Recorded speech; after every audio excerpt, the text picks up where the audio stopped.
Hello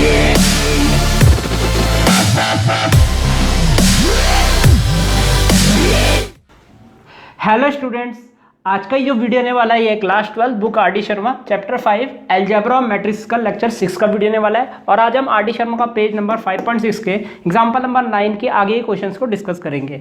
तो चलिए सबसे पहले ये वाला एग्जाम्पल डिस्कस कर लेते हैं। देखिए ये वाला एग्जाम्पल मैं इसलिए करा रहा हूँ, ये थोड़ा सा अलग एग्जाम्पल है और इसमें बहुत सारे बच्चे इस क्वेश्चन को गलत कर सकते हैं, इसलिए मैं इस एग्जाम्पल को यहाँ पे कराने जा रहा हूँ। गौर से देखिएगा, एंड तक इस क्वेश्चन को जरूर देखिएगा। तो देखिए यहाँ पे क्या बोला गया है, for what values of x and y are following matrices equal. तो यहाँ पे बोला गया है कि कौन सी x और y की वैल्यू के लिए ये दोनों मैट्रिक्स इक्वल हो जाएंगी। यानी कि हमें क्या करना पड़ेगा, पहले इन दोनों मैट्रिक्स को इक्वल लिखना पड़ेगा, यानी कि a इक्वल टू b लिखना पड़ेगा और उनको सॉल्व करके हमें x और y की वैल्यू निकालनी पड़ेगी। तो x और y की वैल्यू निकलेगी, x और y की उन वैल्यूज के लिए ये दोनों मैट्रिक्स क्या हो जाएगी, इक्वल हो जाएगी। इसका मतलब ये है, तो पहले हमें अगर x और y की वैल्यू निकालनी है तो हमें ये मान के चलना पड़ेगा कि a और b क्या है, यहाँ पे इक्वल है। तो चलिए यहाँ पे हम सबसे पहले हमें जो गिवन है वो लिख देते हैं। तो हमें क्या दिया हुआ है, ए मैट्रिक्स दी हुई है जो कि है हमारा 2x + 1 3y 0 और y² - 5y। ये हमें पहली मैट्रिक्स दे रखी है। और बी मैट्रिक्स हमें देखिए क्या दे रखी है, ये है x + 3, नीचे आपका 0 है, y² + 2 है और नीचे है आपका -6। तो इस प्रकार से ये हमारा है। तो चलिए आगे सॉल्व कर लेते हैं इसको। तो हम यहाँ पे लिखेंगे now for a = b, for a = b। तो फॉर a = b के लिए x और y की वैल्यू क्या होगी ये निकालना है। तो फॉर a = b, तो फॉर a = b के लिए हम क्या करेंगे, इन दोनों मैट्रिक्स को इक्वल लिख देंगे। यानी कि यहाँ हम लिखेंगे 2x + 1 3y 0 और y² - 5y equal to x + 3 0 y² + 2 -6। तो इस प्रकार से हमने इन दोनों मैट्रिक्स को इक्वल लिख दिया। तो यहाँ पे अगर हमारी ए और बी मैट्रिक्स इक्वल है तो इसके कॉरस्पॉन्डिंग एलिमेंट्स भी क्या होंगे, इक्वल होंगे। तो देयरफॉर हम यहाँ पे लिख सकते हैं कि 2x + 1 जो होगा वो x + 3 के इक्वल होगा। इसके बाद 3y जो होगा, यहाँ पे हम लिख देते हैं 3y जो होगा वो y² + 2 के इक्वल होगा। और यहाँ पे 0 = 0 है तो इसको लिखने की जरूरत नहीं, आपको वेरिएबल इक्वल टू कांस्टेंट लिखना है या वेरिएबल इक्वल टू वेरिएबल लिखना है, क्योंकि यहाँ पे वेरिएबल की वैल्यू निकालनी पड़ती है। तो चलिए यहाँ पे हम आगे सॉल्व कर लेते हैं। तो यहाँ पे हमारा होगा कितना, यहाँ पे हम लिख देते हैं y² - 5y इक्वल टू कितना है, ये -6 के बराबर है। तो चलिए सबसे पहले इसको इक्वेशन 1 मान लेते हैं, इसको इक्वेशन 2 मान लेते हैं और इसको हम इसको 2 और इसको इक्वेशन 3 मान लेते हैं। तो इक्वेशन 1 को सॉल्व कर लेते हैं, सॉल्विंग 1, क्योंकि यहाँ से x की वैल्यू निकालना सबसे आसान है, सॉल्विंग इक्वेशन 1। तो इक्वेशन 1 को सॉल्व करेंगे तो ये हो जाएगा 2x + 1 इक्वल टू ये होगा x + 3। वेरिएबल को लेफ्ट साइड ले जाते हैं तो 2x - x इक्वल टू यहाँ हो जाएगा 3 - 1। कॉन्स्टेंट को हम राइट हैंड साइड ले गए तो यहाँ हो जाएगा x = 2। तो यहाँ से हमारी x की वैल्यू मिल चुकी है। अब देखिए x की वैल्यू तो मिल चुकी है, यानी कि x = 2 के लिए a और b मैट्रिक्स क्या हो जाएगी, इक्वल हो जाएगी। चलिए अब y की वैल्यू निकाल लेते हैं। तो इक्वेशन 2 को सॉल्व कर लेते हैं, सॉल्विंग इक्वेशन 2। तो इक्वेशन 2 को हम सॉल्व करेंगे तो यहाँ पे देखिए क्या होगा, यहाँ पे हमें सॉल्विंग इक्वेशन 2 में 3y = y² + 2 ये आपको दे रखा है। ये एक लगभग क्वाड्रेटिक इक्वेशन बन रही, क्योंकि हमें यहाँ पे एक क्वाड्रेटिक टर्म भी है, ये आपकी क्वाड्रेटिक टर्म है y²। तो क्वाड्रेटिक टर्म है तो आप जानते हैं क्वाड्रेटिक टर्म को हम सॉल्व कैसे करते हैं, राइट हैंड साइड उसकी 0 बनानी पड़ती है। तो यहाँ पे और याद रखिएगा y² भी पॉजिटिव होना चाहिए। तो यहाँ पे जैसा कि जानते हैं यहाँ पे स्क्वायर वाली टर्म पॉजिटिव होनी चाहिए, तो ये तो पॉजिटिव पहले से ही, तो इसको हम इधर ही रखेंगे, 3y को हम उधर ले जाएंगे। तो ये हो जाएगा आपका y² प्लस का 3y इधर जाके माइनस का 3y हो जाएगा, प्लस का 2 हो जाएगा, इक्वल टू 0 हो जाएगा। चलिए इसकी मिडल टर्म स्प्लिटिंग कर लेते हैं। 2 × 1 और 2 + 1 आपका 3 होता है, तो -3 बनाने के लिए -2 - 1 करना पड़ेगा। तो y² - 2y - y + 2 equal to 0 हो जाएगा यहाँ। तो चलिए आगे सॉल्व कर लेते हैं हम, यहाँ से हम आगे सॉल्व कर लेते हैं। तो यहाँ पे देखिए क्या होगा, यहाँ से हम फिर कॉमन ले लेंगे। तो यहाँ से हम कॉमन लेंगे तो कितना आएगा, y कॉमन आएगा तो y - 2 हो जाएगा। और यहाँ से हम क्या कॉमन लेंगे, यहाँ पे भी आपको पता है यहाँ पे आपका y - 2 आएगा इक्वल टू 0। अब जैसा कि आप देखते हैं पहली दूसरी तीसरी टर्म तो यहाँ पे आप देख सकते हैं ये आपकी तीसरी टर्म है, तीसरी टर्म आपकी माइनस में है, तो यहाँ बाहर माइनस आ जाएगा। और क्या कॉमन निकल रहा है? और कुछ भी कॉमन निकल रहा है? कॉमन नहीं निकल रहा है तो 1 लिख दिया मैंने। तो चलिए यहाँ पे आगे सॉल्व कर लेते हैं। तो y-2 भी यहाँ पे फर्दर कॉमन आ रहा है, तो y-2 मैंने कॉमन ले लिया, और यहाँ पे आगे आपका क्या हो जाएगा, दूसरे ब्रैकेट में आपका y-1 आ जाएगा। तो चलिए y-1 दूसरे ब्रैकेट में हम लिख देते हैं। तो यहाँ से एक बार y-2 इक्वल टू 0 लिखेंगे, कॉमा करके y-1 इक्वल टू 0 लिखेंगे, तो y इक्वल टू यहाँ पे हो जाएगा 2,1। तो y की दो वैल्यू आई यहाँ पे 2,1। चलिए यहाँ पे अब हम इक्वेशन 3 को भी सॉल्व कर लेते हैं। तो यहाँ पे हम लिख देते हैं सॉल्विंग इक्वेशन 3, सॉल्विंग इक्वेशन 3। तो यहाँ पे इक्वेशन 3 को सॉल्व कर लेते हैं। तो इक्वेशन 3 देखिए आपके पास क्या है, y² minus 5y minus 6 minus 5y equal to -6। तो ये हमें दे रखा है, इसको हम इसकी राइट हैंड साइड 0 बनाएंगे तो y² minus 5y plus 6 equal to 0 हो जाएगा। चलिए इसकी मिडल टर्म स्प्लिटिंग करते हैं, 3 और 2 हो जाएगा। तो y² माइनस का 3y माइनस का 2y प्लस का 6 इक्वल टू 0। अब यहाँ से क्या होगा, y माइनस 3 इक्वल टू 0। अब देखिए यहाँ से क्या करना है, ये और ये तो आपको पता सेम आएंगे। अब जैसे कि आप जानते हैं पहली दूसरी तीसरी टर्म, ये तीसरी टर्म है, तीसरी टर्म नेगेटिव है तो यहाँ माइनस का साइन आएगा। और यहाँ से फर्दर और क्या कॉमन निकल रहा है, y तो अंदर छूट गया यानी कि 2 कॉमन निकला होगा, तो 2 भी हमने यहाँ लिख दिया। चलिए इसको और सॉल्व करते हैं। y-3 आपका फिर से कॉमन आ गया, तो दूसरे ब्रैकेट में आपका y-2 आ जाएगा। तो y-2 इक्वल टू 0, एक बार आपका y-3 इक्वल टू 0 हो जाएगा, एक बार आपका y-2 इक्वल टू 0 हो जाएगा। तो यहाँ से y की दो वैल्यू आएगी आपकी 3,2। तो जैसा कि आप देख सकते हैं यहाँ पे आपकी y की वैल्यू आ रही है 2,1 और यहाँ से आपकी y की वैल्यू आ रही है 3,2। तो यहाँ पे आपको करना क्या है, देखिए x की वैल्यू तो आपकी 2 हो गई है, तो यहाँ पे आपको करना क्या है, यहाँ पे y की कॉमन वैल्यू कौन सी आ रही है, जो इस इक्वेशन से भी सॉल्व होके आई, जो इस इक्वेशन से भी सॉल्व होके आई। तो जो कॉमन वैल्यू है आप देख सकते हैं यहाँ पे y की वैल्यू 2 भी है और यहाँ y की वैल्यू 2 भी है, तो कॉमन वैल्यू यहाँ पे y की वैल्यू 2 है। तो देयरफॉर यहाँ हम कह सकते हैं कि y की वैल्यू यहाँ पे इस मैट्रिक्स के लिए 2 सेटिस्फाई हो गई, यानी कि हम कह सकते हैं therefore the common value of y is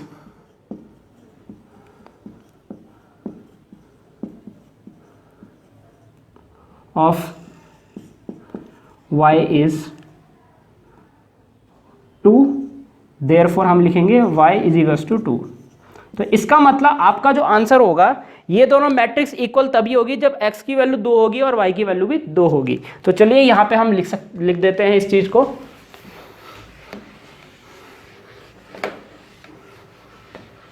तो यहाँ पे हम छोटी सी लाइन लिख देते हैं, फॉर यहाँ पे x is equals to 2 and y is equals to 2 the matrices A and B are equal. तो यहाँ पे आप ये वाली लाइन लिख दीजिएगा, for x is equals to 2 y is equals to 2 the matrices A and B are equal. तो यानी कि x की वैल्यू 2 होने पर, y की वैल्यू 2 होने पर A और B मैट्रिसेस क्या है, इक्वल है। दैट इज करके आप यहाँ पे A इक्वल टू B भी लिख सकते हैं। तो बस ये आपका फाइनल आंसर हो जाएगा इस वाले क्वेश्चन का। तो इस प्रकार हमारा एग्जाम्पल नंबर 9 भी यहीं पर समाप्त होता है। तो चलिए अब हम यहाँ पे एक्सरसाइज 5.1 शुरू कर लेते हैं। तो यहाँ पे सबसे पहले हम पहला क्वेश्चन यहाँ पे डिस्कस करेंगे। तो देखिए यहाँ क्या बोला गया है, if a matrix has 8 elements. तो एक मैट्रिक्स में कितने एलिमेंट है, 8 एलिमेंट है।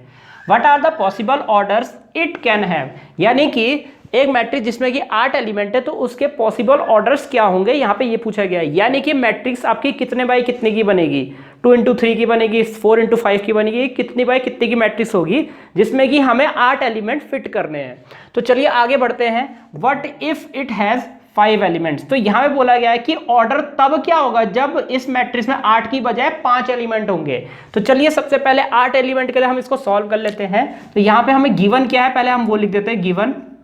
तो यहाँ पे गिवन है अ मैट्रिक्स हैज 8 एलिमेंट्स। तो एक मैट्रिक्स में कितने एलिमेंट हैं, 8 एलिमेंट्स हैं। तो यहाँ पे हम लिखेंगे to find the possible order of of the matrix possible order of the matrix, we need to find factors of 8 तो यहाँ पे हमें 8 के फैक्टर निकालने होंगे। तो चलिए फैक्टर्स ऑफ 8 लिखते हैं। Therefore factors of 8 equal to, तो 8 के फैक्टर देखिए यहाँ पे क्या होंगे, 1 इंटू 8 होगा, यानी कि 1 रो और 8 कॉलम, और कॉमा यहाँ पे 2 इंटू 4 भी लिख सकते हैं हम, 2 इंटू 4 यानी 2 रो और 4 कॉलम। इसके बाद 3 से तो 8 डिवाइड नहीं होता है, 4 से होता है, तो 4 इंटू 2 हो सकता है, और यहाँ पे फिर 8 इंटू 1 हो सकता है। तो ये हैं आपके 8 के फैक्टर्स। देयरफॉर हम यहाँ लिख सकते हैं सो या फिर देयरफॉर लिख दीजिए, so the possible orders of the possible orders of given matrix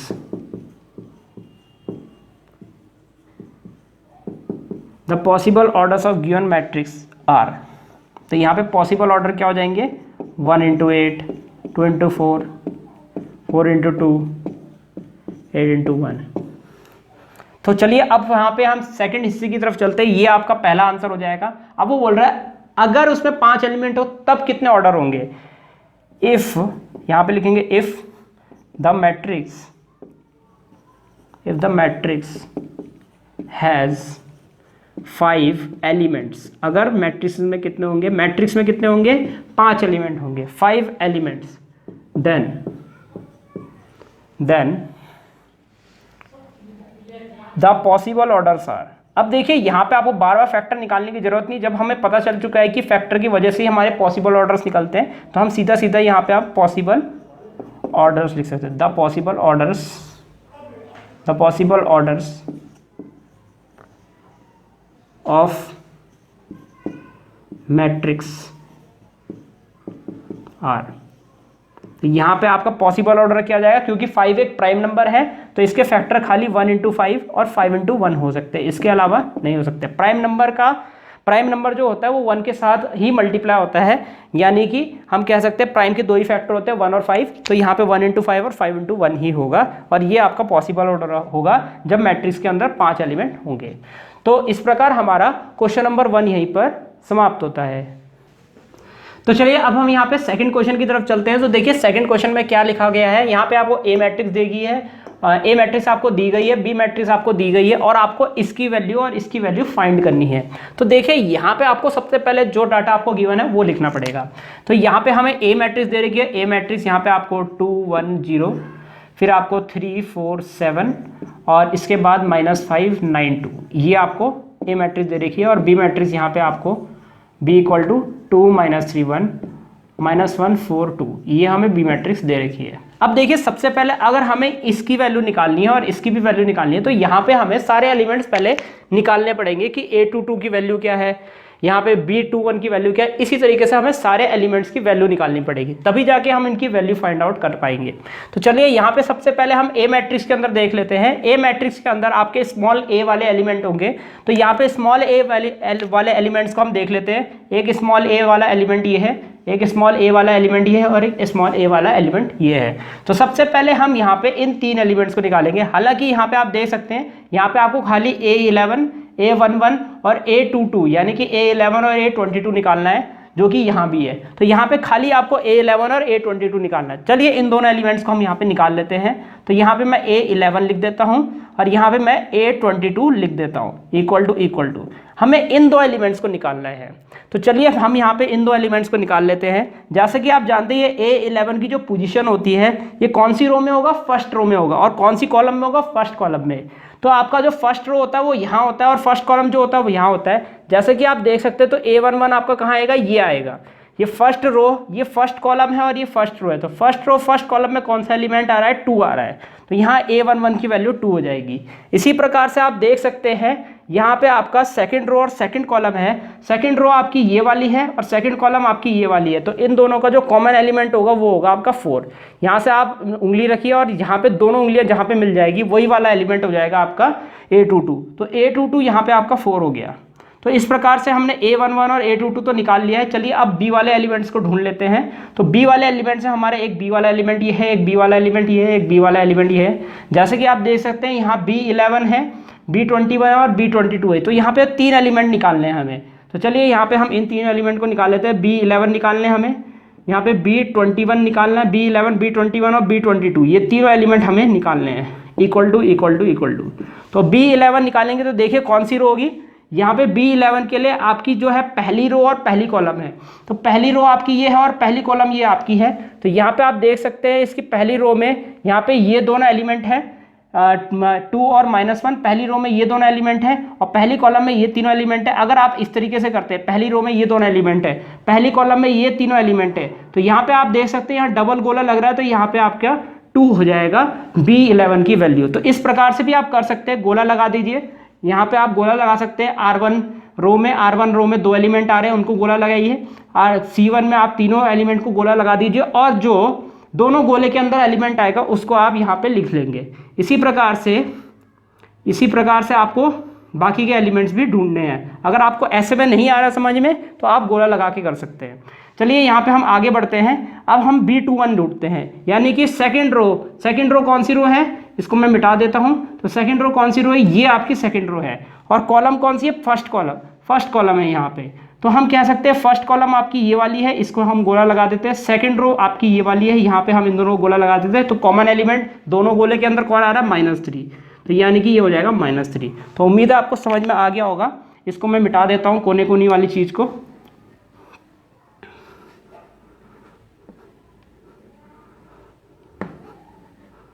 तो इसको मैं फिर से लिख देता हूँ इस मैट्रिक्स को, क्योंकि ये पूरी मिट गई है। तो यहाँ पे हम इसको दोबारा से लिख देते हैं। तो यहाँ पे आप इस तरीके से लिख सकते हैं। अब यहाँ पे देखिए B22 कैसे ढूंढेंगे आप, B22। तो यहाँ पे देखिए B22 आप कैसे ढूंढेंगे। तो B22 के लिए आपको यहाँ पे सेकंड रो और सेकंड कॉलम देखनी है। सेकंड रो ये वाली रो है और सेकंड कॉलम ये वाली कॉलम है। जैसे कि आप देख सकते हैं second row second column, second row ये है, सेकंड कॉलम ये है और ये वाला आपका कॉमन एलिमेंट हो जाएगा। सेकंड रो में ये और सेकंड कॉलम में ये, यानी कि 4। तो यहाँ पे 4 आ जाएगी। इस प्रकार से हमारी सारी वैल्यूज़ निकल चुकी है। अब हम यहाँ पे फर्स्ट पार्ट की वैल्यू निकाल लेते हैं। तो फर्स्ट पार्ट में हमारा यहाँ पे देखिए क्या है, A22 प्लस B21। तो इसकी वैल्यू हम यहाँ पे लिख लेते हैं। A22 की वैल्यू 4 है, प्लस से आगे B21 की वैल्यू -3 है, यहाँ पे हम -3 लिख देंगे। तो यहाँ पे हो जाएगा प्लस माइनस माइनस 4 - 3, यहाँ पे आएगा 1।